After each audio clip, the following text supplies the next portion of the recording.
Good morning, and welcome to the Deal Room Live, the daily real estate deal tank powered by Titan Impact Group, a global leader in AI-driven real estate investing and funding, where the real estate world meets speed, precision, and profit. And bring us your deal so we can put it into our AI model that analyzes and structures real estate deals in minutes, generates all the docs you need to get the deal done, and gives you a verified, unbiased breakdown of due diligence report. The investors get the advantage of getting fully vetted AI-analyzed deals that cut their due diligence time down by 60%.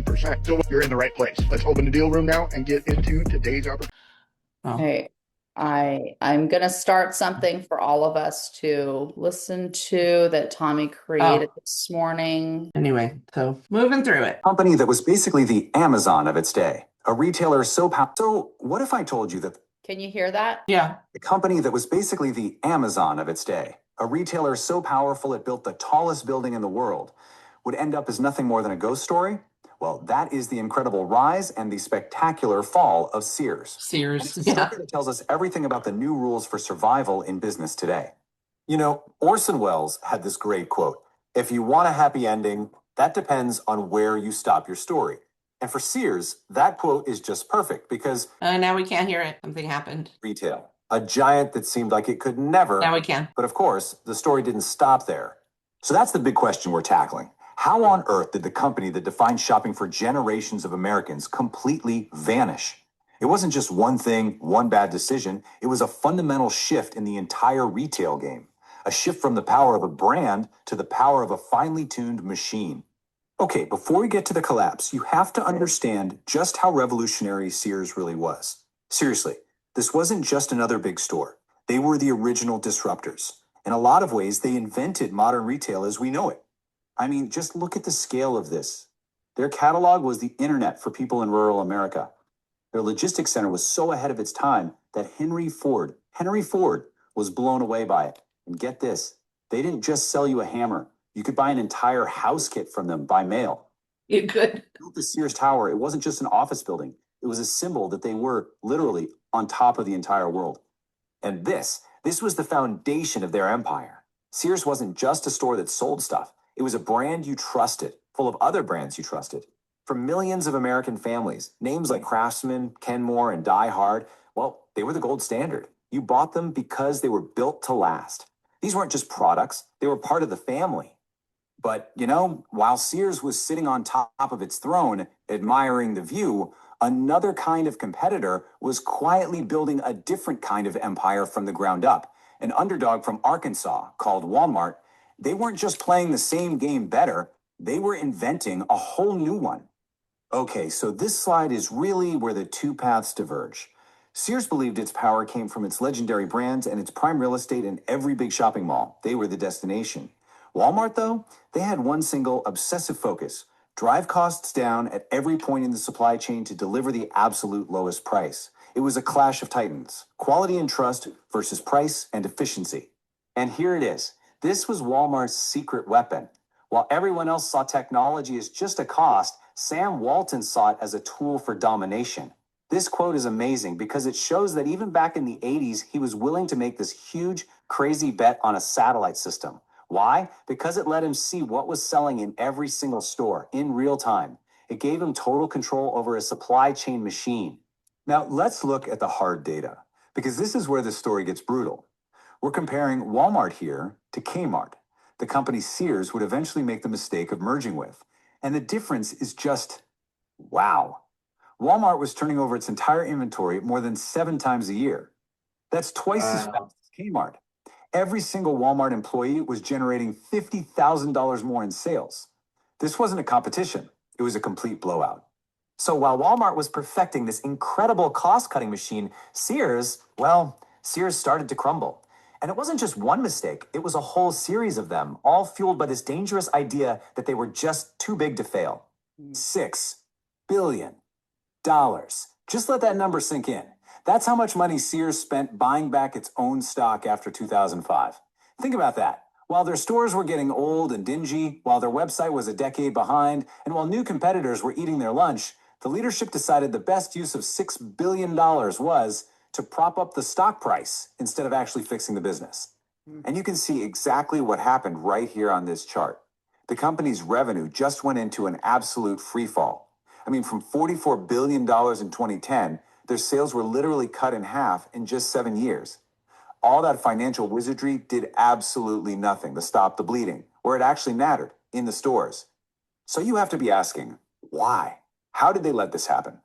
Well, an activist shareholder who visited the Sears Tower once said this, and it says everything. This is the first time bad news has made it above the 78th floor. The people in charge were completely cut off, sitting in their ivory tower, with no idea what was happening on the ground. And that total denial led to some of the most baffling business decisions you'll ever see. Merging with a bankrupt Kmart? That didn't save two sinking ships. It just lashed them together so they'd sink faster. They split the company into over 30 different divisions that actually fought against each other. And they even rolled out a loyalty program that was so complicated, it made checkout lines 3 times slower, making their customers furious. It was just death by 1,000 self-inflicted cuts.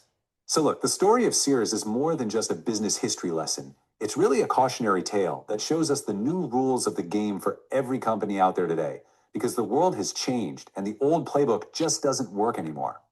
This picture of a giant container ship with these delicate butterfly wings, it's just the perfect metaphor for where we are right now.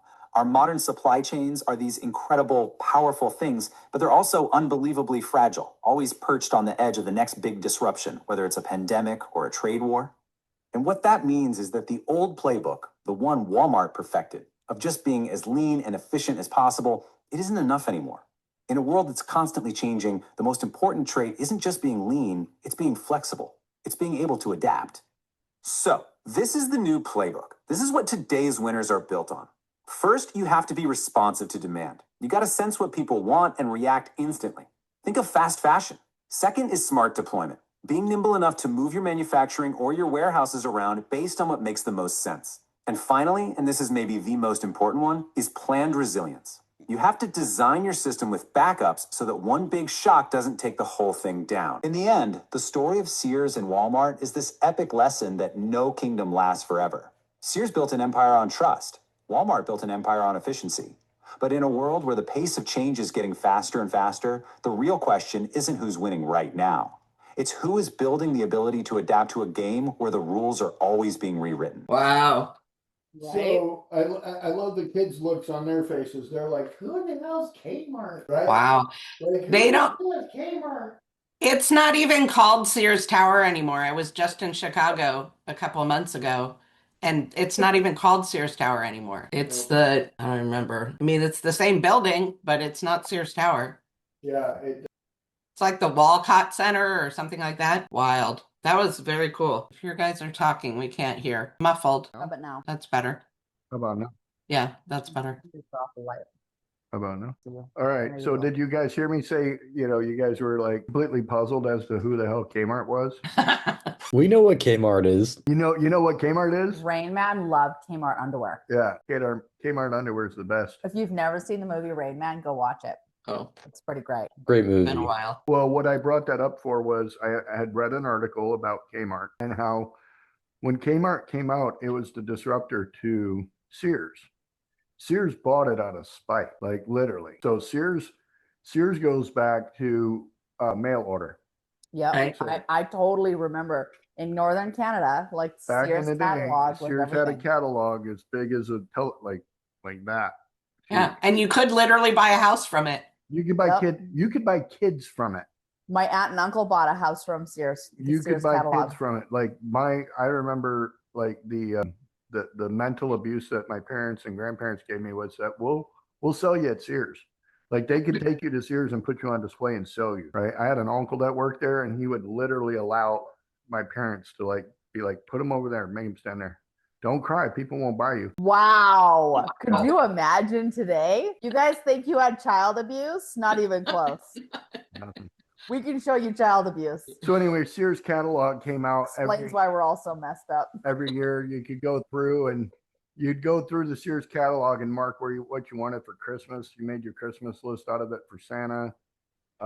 But that was what Sears did was they had the mail order catalog, and then what they did was where Catherine's talking or Laura was talking about the Sears Tower. They had the largest retail mall. There's a whole city block mall Yeah. in Chicago. And the deal they had was if something broke, you could bring it in, they'd replace it for free. And their Anything, tools too. any of their tools, if Yep. you broke a tool, I remember we called them the Craftsman hammer. You'd snap the head of that hammer off, you could take it back in and get a brand new one without a, I remember that. just walk up, put it on the counter with the new one, they'd hand you the new one and you walk right out. Wrenches, sockets, you name it. When they quit doing that, boom, they went out of business. Within that decade of stopping that, they went out of business. Nordstrom's took that on. You can do that at Nordstrom's. You can bring anything back. Shoes Yep. worn. If you've worn the shoes, the soles are all trash, you bring them back. Wore out, Okay. you can bring them back. Yep. Yep. So, and that was the thing, was like they were doing these gimmicks because again, most people are like, man, I'll throw it away. So, but long story short, Kmart was the precursor to Walmart. Walmart just copied what Kmart was, basically what Kmart was trying to do, and dominated Kmart. And Sears got crotchety with it and bought it, but they bought it for the debt. They were able to write off a whole lot of debt when they bought Kmart because Kmart was so severely in debt. Right. And that's why they did that stock split. But they went back and bought back every share they possibly could, which was where they really, really, really lost. And now I think there's Sears buildings around in malls, a couple of them. They're really difficult to find. Yeah, probably. But Yeah. they were the conglomerate. They were the rule setter. And that's the thing. Sears didn't break the rules. They made the rules. Walmart. Raise your hand if you've ever been to a Sears store before. Wow, I totally knew. Blake and God, you're like, no clue. What? I love it.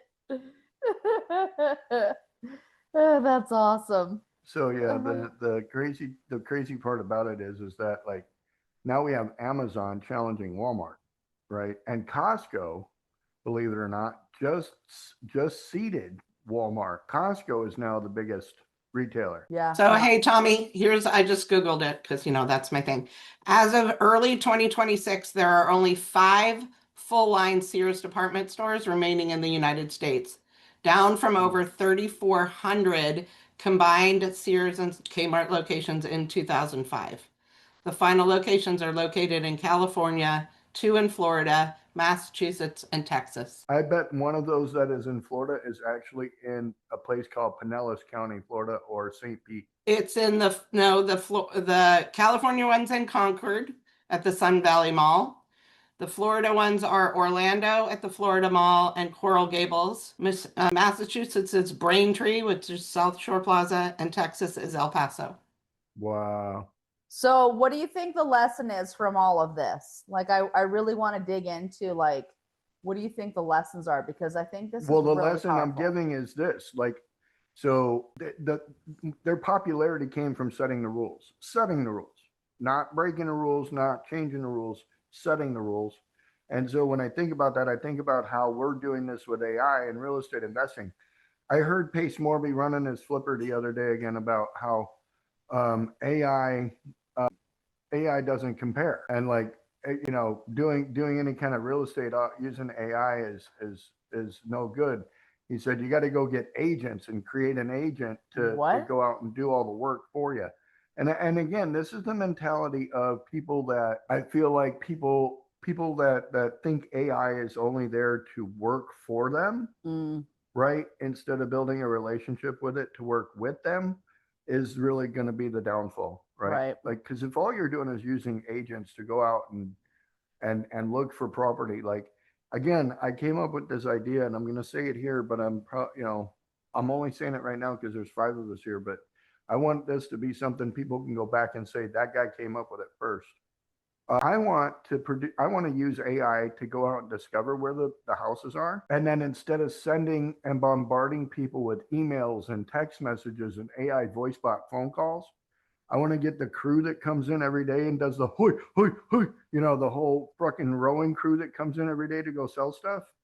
I want those guys to get a list of places to go, send them out to go out and knock on the doors like they do for Sunrun, and they do it for Terminex, and they do it for insulation and all that stuff, HVAC, all that. Like, excuse me, those door knockers, those guys need to be going out to these houses that I think are available for wholesale or think are available for retail, and go knock on the door and say, hey, my Uncle Tommy wants to pay you for this house, right?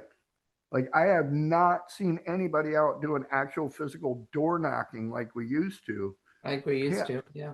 Right? Do you want to sell your house? Before we had all this cool technology about, go high level and APIs and all that, the stuff that you guys remember, right? Like Blake, I'm talking Blake's language now. He's like, yeah, why would you go walk on foot to somebody's door when you have so many ways to contact them electronic? Wrong? Am I wrong? You're like, it's no brainer, right? So here's why I say, screw AI, go out and door knock it and bring the people in that way. But use AI as a relationship builder to do the due diligence, right? Do the due diligence with these properties using AI. The reason why, and this is 100% the reason why somebody like Pace Morby is anti-AI, is because he hasn't built it right. He built it like an employee. Are employees partners? No. Do you ever make your employee a partner? Well, if it's No. an ESOP, Huh? if it's an ESOP company, What's an ESOP company? it's where the employees get. No, we're sitting right across the street from one. Costco is an ESOP company. Is Amazon ESOP? Nope. Is Walmart ESOP? No. Nope. Why is Costco making more money right now? ESOP, right? What does that Right. stand Is for? Costco ESOP? I didn't employee. Yeah, I don't think Costco. I don't think Costco is ESOP. I know that they have zero debt. Because when we worked with them years ago, that was one of the interesting things is they have zero debt as a company. I bet they have one of the best share programs of all companies out there. Because Laura is one of her 'Cause closest friends, works there and has for As 30 years. radical as those employees are in there, it has to be something like that. No, they're not. So ESOP stands for Employee Stock Ownership Plan. So there are like grocery stores, like up here, Winco is a big grocery store chain, and they're ESOP. Costco's not, it's publicly traded. Instead, Costco offers an employee stock purchase plan, allowing That gets employees into- to voluntarily purchase company stock along with restricted stock units for certain staff and 401k matching. Maybe they're not. Yeah, they're So not they're a little listed as different. an ESOP. They're not listed as an ESOP, but those employees in there, they're rule followers. They're Yeah. not rule. They don't take the chances that partners do. Yeah. That's kind of my point. Yeah, they can buy stock at a discount. They can buy Costco's employees can buy Costco stock at a discount. The fact I'm getting to is like when I don't know, we were there one time right before it was about to close. There was still 10 minutes before they actually closed, but they would not let us penetrate to the bowels of the store to grab a case of ginger ale because they were doing a sweep. There was a line of them all the way across the store, just kind of saying, all right, we're closing, get out, right? And herding us like cattle. And that's what employees do. Yeah. Whereas if I'm like, bro, I just need to go right there and get a case of soda and leave, somebody who's a partner is going to be like, absolutely, go get it, come back. Right. So the point being is that when you use AI like an employee, it works like an employee. It doesn't think outside the box. It doesn't do bigger projects, etc. Deal Hunter by Landshark was built specifically for someone like Katya to go out and start structuring up a deal with somebody. Because again, it's not following the rules, it's setting the rule, right? Right. Deal Hunter doesn't say, oh, you're brand new, you should start at wholesaling because that's where I had to start. And I don't know anything else above my head, you know? It would sound like that too if it had a voice. I'll tell you right now. Well, go listen to these people talk about how they got started and everything. Like Pace Morby literally talks about being a contractor, not being a very good one at that. And somebody told him that, he needed to go out and become a wholesaler. It was an investor, right? They recruited him to become, a bird dog and a wholesaler and go out and do this thing. Peace, being a smart guy, figured out more and more stuff to get into, and whatnot. But like right now, he's out trying to tell people, go buy an RV park to retire. I'm like, okay, what about a retirement home? What about that? There's other avenues out there, real estate like Katya's got a retirement property right now. Like Katya be able to retire after she gets his deal done. Boom, done. Because Are you going to retire after doing one deal? I don't want to. Good. I want to No keep going. would be the correct answer. Yes, No. I'd be like, I'm out. The correct answer I'm is out. don't ever retire. Just choose what No, you the idea- do versus having somebody else tell you what to do. Yes, but that's the I enjoy the freedom aspect of it. Right, but the idea is that there's a situation where this guy has made a serious living off of telling people to go do something he no longer does, Yeah. and he's changed his tune on what to go do, right? And he's like, "Oh, don't do that anymore. Come do this." So again, that's kind of not my gripe for the day, but I'm really praying that people come into Landshark Mastermind understand that it doesn't matter what you go and do. Like, set the rules for yourself. Go take the Landshark Mastermind survey, right? Go take the investor survey. Landshark investor survey is over on GPT. That'll tell you what to do. I will say, oh, Yeah. sorry to interrupt. I will say, Go. if my connection's laggy, I'm sorry. I'm actually on a boat. No, you're good. So, okay. So I noticed so many people who are in real estate and in investing. I told them about this investment survey, and they're like, "What do you mean investment survey? You just find something that you want to do, like just find a random one and then apply yourself towards it." So they were absolutely shocked at the fact that there's an investment survey that can guide you through everything. So I pointed several people to it, and they were already like, "What the heck? This is awesome." If that's okay. I hope that's okay. Uh-huh. Okay. You know what, No. Katya wins. Katya, quit promoting me unsolicited like that. You know, I mean, He's being sarcastic. Don't listen to him. I'm being facetious, or as my grandma would say, full of facetious. So anyway, no, yeah, tell people about it, because again, that investor survey will allow you to understand. You might not like cash flow, or be in a point in your life where you want cash flow.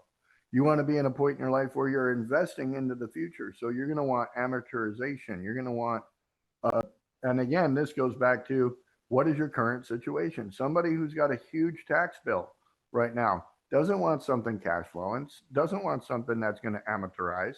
They want something they can write off 100%, do a big ass tax deduction on it. What Right. big ass debt they can write off. Exactly. So again, these are the points that we're making in the survey, is to understand where people are at and where Yep. they want to get to and where they want to be. Telling people, "Oh, if you just go buy an RV park, you'll retire." Guess what? I can take you right now where 10 people had the same idea and all of them ain't retired. They're working until they're dead. And then the state's going to have to actually help, cremate their body and sprinkle their ashes over some garden somewhere on state capitol grounds. As opposed to, what do we teach? How many streams of passive income? Minimum 7. 7. That's my girl. Right? 7. You got to try to get Yeah, at least an a RV minimum park 7. is 1. And that is active. Not- That is not Not passive. an RV park with 7 different spots. No. That is not a 7-stream income. That is an active stream of income, not passive. Different column. Well, 7 your passive. RV park can be a passive stream of income. Yeah, but if you that's your one you're hire living in. people to run it, Correct. right? Yeah. You hire people to run it. And so if you set it up as self-managed, then you're good to go. Right. The other thing is to instill or put into it 7 streams of income from it. Like, who here can think of 7 streams of income in an RV park aside from lot rent? So propane, water, Laundry. electricity, Laundromat. laundromat, convenience store, firewood, and room. RVs. No, the Playing charades. ATVs. We're playing charades right now. Room. ATV things. Off-road. Golf Off-road cart, vehicles. side-by-side rental. And quads. Quads. Yep. And again, you might have a place next to water, so you'll do boat rental, canoe rental, kayak rental. You're going to just provide more and more and more to give people the experience. Yeah, you could do tours. Yep. Could So, do lot a of giant stuff movie to- screen and do movies and concessions. and- Yep. Set it up to do movies, movie nights, fun, all that stuff. So Okay. Do we have any deals we're gonna run really quick? Katya, you said you're on a boat. Yes, I'm actually in the British Virgin Islands. Oh, I'll show you guys really quickly. honey. How am I not there with you? I know, right? What? What I the know. heck? My mom's best friend, they purchased a catamaran maybe 7 years ago, and they've been traveling. So they did all of Europe and then they crossed the Atlantic and now they're doing the Caribbean. So we joined them 2 years in Italy and now we're back. Oh, yes, please. Right? Okay, new bucket list item. It's is Tommy not a water person?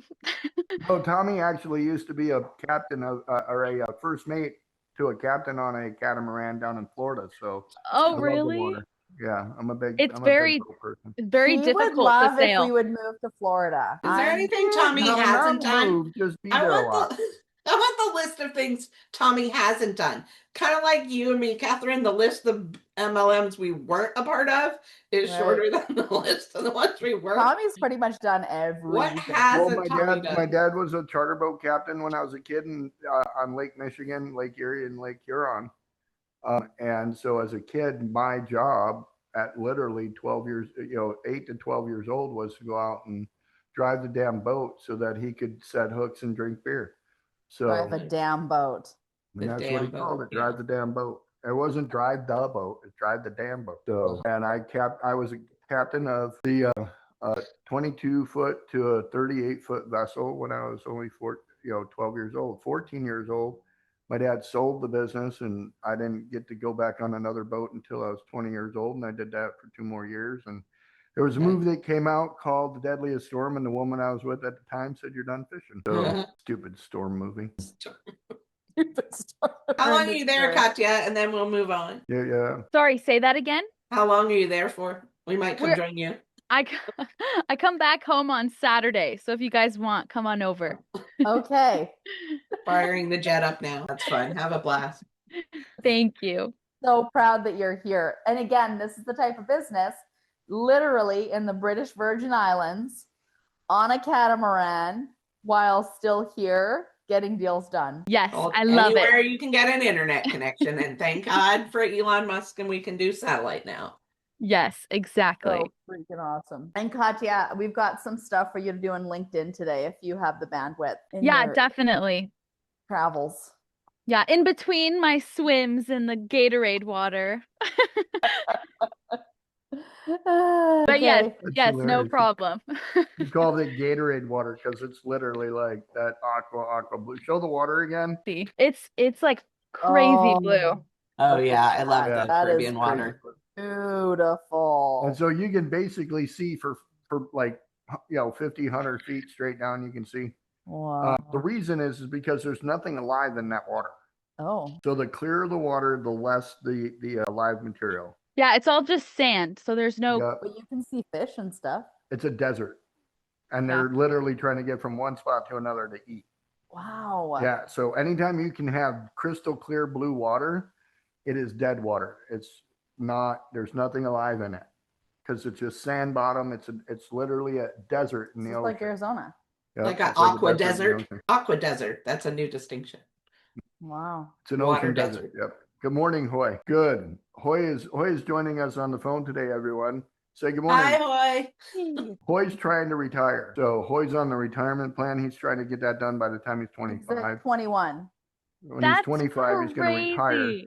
So Hoy, if you don't know the story, my very first paid speaking event was actually at Drexel University, and Hoy was one of the participants in the audience. And after that, he reached out to me through LinkedIn and connected with me and asked if I would mentor him. So I gave him a ginormous list of homework to do. And in a very short period of time, he came back and told me he had completed all the homework and asked for what was next. So I gave him another very long list. And in a very short period of time, he came back and got it all done. I was like, dang, this kid's serious. So we started teaching him about all the streams of income. And now he's in multiple deals with us and doing just an extraordinary job. And now he's bringing deals to the table that we're going to be a part of with him, which we're really excited about. And it's only been 2 years that we've been doing this. So very cool. Amazing. Yeah. Hoy, he's hustled. Hoy's a rock star. We'll be getting him pulled into the show sooner than later, but he's busy running his empire, and he's still going to school full time. yeah, full-time Just to be student. clear, like we've still encouraged him to go finish off his degree. Absolutely get that. That's really important. Only because he started it. If he didn't start it, I'd be like, Don't no, bother. skip it. Go hire people with degrees. Like that's Yeah. the better part. That's the better way to do it. But now he's got a degree. None of his underlings ever can say, "Hey, you're not as smart as me." Hoy can be like, "Yeah, I am." Move along. Yeah. Move along. So anyway, good morning, Hoy. Now that your ego's been blown up to smithereens, how you doing, buddy? The weekend was great. We're in the middle of the podcast right now, and so Join us. you can hop on if you want to, or if you're just out there jet setting, cruising, drifting in your cool fast car. Yeah, and how much are those tires? Ready? This is what happens when you play with your money. Yeah. So, and there's how many tires on a car? 5 if you count the spare. Oh, just the back two, because those are the ones you're burning the rubber off of. Got it. Okay. So, again, love you for it. Actually, let me know what brand you're buying. I'm going to go get some stock in those. Pirellis. I'm already a stock owner. I used to burn them myself. So, all right, buddy. Well, I'll shout at you after I get off of this call. Bye-bye. So yeah, Hoy's part of the Landshark Mastermind, and he actually sent me a message this morning that said, just did a 16-page essay in an hour. Thanks, Deal Hunter. Because he's in a real estate class or an entrepreneur class or something. And so he uses Deal Hunter. He's very versed on it, very well trained in it. No way. New use unlocked. Right. Oh yeah, definitely use Deal Hunter to do your land and real estate homework for sure. So, but yeah, we've got a few minutes. If you want to open the GPT, I'll show some things that I was working on over the weekend. One of the biggest ones was. Oh wait, am I sharing my screen with you guys? No, And Hoy just joined us. I know. I promoted him. He hasn't. There you go. Now we can see it. All right. So if There you he go is. over to the, I'll show off Hoy for a minute. Go to the postcard design for summits. We're going to look at that real quick. This is Hoy's company, Summits Equity. We're going to be selling Bitcoin mining machines. That's the back of this card. Go up Nice. a little bit and you'll see the front of this card. There we go. Private money lending, hard money lending, commercial loans, private equity. He does it all. So summitsequity.com. I think the website's got a holding page or something there. So Hoy's going to be coming out meeting with us in Colorado for the Pace Morby Squad Up event. So, and again, I don't want anyone thinking I was talking shit about Pace. I'm just trying to see if the guy's going to like continue to foster more and more people that like fail, telling them to just go and buy an RV park and done. Like, when is he going to accept that AI is going to do way better working with people? So anyway, so if you scroll down through my discussions over there on the left, let's see now, property listing, trying to find we have a deal from Katya's agent who sent us an LOI, and I was trying to see if that was in here somewhere. I don't see it. Do the Scottsdale deal analysis if you don't mind. Right there. So yeah, here we go. All right, go up. So this is looking at a property that from that guy that was here that day. I went back and we talked about it because he was the one that said he's doing the flip, right? I think that was the flip. Yep. Okay. So no, this is different. So this is the one that we went through. It's on the golf course actually. So yeah, this was one. It's only a few minutes from Scottsdale, but the part about this particular deal, scroll down a little bit, was showing that the ARVs did work out, and this was a deal that we could possibly chase, because I was talking about how we have. I don't have you want me to control the mouse? Oh, sorry, I was just reading through it. It's got all the necessary parts of it to actually be a good flip. I don't. Wow. Yeah. That's like a $200,000. Right. I don't have the bandwidth to do anything like this. So, but the support in the area is the one right here where it says that this is literally it's a twin, same year, same subdivision, same size, also same high-end finish. Whereas down here, this one is not on the golf course like the other one. So that's where the important part is. So getting into this one with that wholesale price where it's at is a very good opportunity. So If we were able to get hard money to play with us, it would end up where we could have anywhere between a $65,000 to $100,000 exit based on what it would cost us to get into it and hold it. Okay. So some market comps in the area show that you could get rents in that range, but not going to be probably the highest. Let's see. I think it did have a good DSCR score. Scroll through right there. Nope, it had a bad DSCR score, 0.73. Can anybody tell me the good DSCR score that we're trying to get? Anybody remember? What is it? Come on, you guys. Just remember there's 12 months. 1.25 Hoy is remembers the every time. minimum. Yeah, as a minimum. I always say, remember there's 12 months in a year to pay rent. And so your DSCR is based on your rents, which means that it's debt service coverage ratio.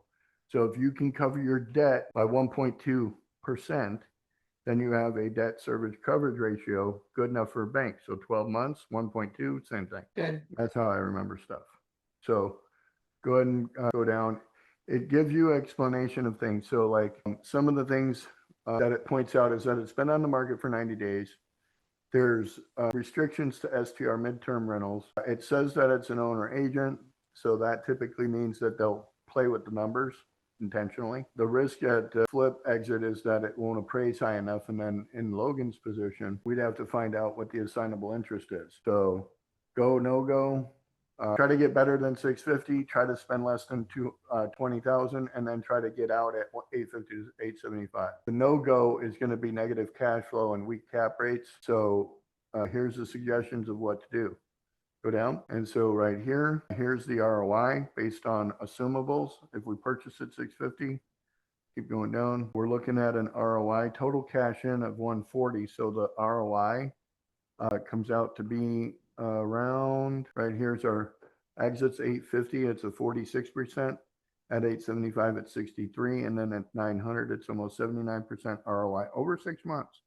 So you're looking at roughly 45 to 80% cash on cash if you're able to do it, with the way that this is structured. Go all the way down, and then we'll go ahead and dictate. So what I want to do now is I want to come up with the best asking price offer that I can come up with. I want to send that over to Logan right away in a email. Email is coming from Tommy D at Titan Impact Group. And what I want to offer is I want to offer $595,000, and we'll still pay the wholesaler's closing costs. I want to cover the wholesaler with $15,000 for his fee. If he can handle getting the price down to $595 and allowing us to give him $15,000 after closing, then this is the type of deal that I would like to do. Go ahead and put an email together for that. Now you're probably wondering, well, why would I go $595 and tell him that I'll pay him $15,000? Well, if you do the math, I think he wanted $650, right? Wasn't that where we were at? What that does is it lets him go back and tell the seller that, well, I found $595,000 and I won't take any money, because he knows he's going to get paid for months. So that's kind of where we're trying to land with that. So then I would copy and paste this over to him and send it to him. Let's do one more. Go ahead and put together a bankable document on this for me to be able to send over to my lender. I would like to get something started with my banker on trying to get this funded. So put together a letter for my lender and do it now. So now it'll go out and pull all that stuff in, and I can go back and copy these and send them out. So I think that's about it. Yep. Okay. Yeah, looks good. Yeah. I want to add to this. We've got the stash capital of $150,000 to cover all of the expenses and extra money to the seller and seller's wholesaler. We've got the money to fix it up and do a complete gut and renovation on it. We're going to do a estimated $75,000 rehab on it. Go ahead and put that into this information and create a canvas that I can edit, copy, download. And so now that it's in a canvas, I can always just return back to this and clean it up, fix it up as I need to. Spends a little time trying to get it right, for sure. There you go. And it's even dropping in a little bookmark for us out right there. Go check out the landsharkmastermind.com webinar. Cool stuff. All right. Anybody got questions? We got 10 minutes left. Does anybody want to ask questions about this or see if there's anything else you can do. I know Blake sent me an email talking about how to go bird dogging, Ooh, asking like what our buy box is, stuff like that. okay. Did you do your survey, Blake? I have done my survey. I completed that, I believe it was about 2 weeks ago. Did I send you back did I send you back your business plan? Yeah, You we did. sent me, you showed me the business plan, but I didn't receive an email of like my actual copy of it. I think we can put that up there. Oh, it's because it has to be pulled out of notebook and put in the, That's right. It has to be. yeah. So let me make Set a up that way. note, Blake, and I'll. And then basically off of that, you're gonna, gonna encourage you to go get into the REI virtual board. And what it'll do is tell you the type of property you like to go look at and dig around in. One thing I no longer do, I no longer own 100% of anything. I 100% own a portion of everything that I get into, but I never own 100% of it. Yeah. So that's how I'm able to have multiple streams of income, is finding other people to run companies and do the business they want to do with my assistance, support, consulting, whatever. And I take a portion of the equity of that company to then supplement me with an income that helps, them and me. So as A win-win. 10% to 25% owner of businesses that I actually don't have to go clock into or anything. That's what I use as my passive stream of income. And if I'm running all the businesses properly, I am only there as a consultant, not as the actual boss. So that's what I did about the investor survey. So what am I doing? Am I pulling up something? No, you'll send it to him I'll send after. it to him after. Right, we can send it to him after.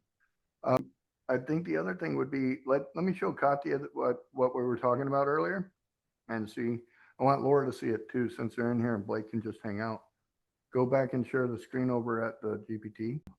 Go into event, budget, and plan. So I sent an email this morning. Scroll up. I sent an email this morning about this form. I put it in the shared doc folder in the Scottsdale Summit one. Yep, there you go. This one? Yep. And Okay. so basically what I was able to do was I got ChatGPT to go through. And what are you doing? Do you want to make that bigger? Is that what you're trying to do? I was trying to, but it's not going to let me. So reduce this side so you can, right. So with the, Do you want me to go up further? huh? Do you want me to go up further? No, you don't have to. What I did was I had that list of Opportunity Zone Summit speakers that we wanted to reach out to. Here's all their LinkedIn accounts, right? And so what I had to do was I had to go and create a personal LinkedIn message from Catherine Bell that we're going to send to each one of these individuals, such as Steve Glickman, Senator Scott, and you can read it. Each one is unique in the way that she tries to invite them to the conversation. Awesome. So do you want me to send this to all 28 speakers today? So you're going to Okay. click on the LinkedIn, grab the message and send the message, and then we'll pay attention to what their responses are, and go from there. So Okay. basically, we'll see what their response is, and we'll kind of roll through it from there on that. But Okay, so if they respond, do you want me to personally continue the conversation with them, or do you want me to then leave that it'll to you go right guys? into you having that conversation in the messenger of let's get on a call, and you can say that you can say you're the executive assistant or whatever, and that you're going to set up with a call to discuss. But this is just a way that GPT can work for you in so many ways in getting things done. It's not just an employee. It can be treated like an employee, but an employee doesn't do this. This is actually a thought out thing that like an executive assistant would do. They're like, hey, let me think. We're going to call about 25 people, 30 people.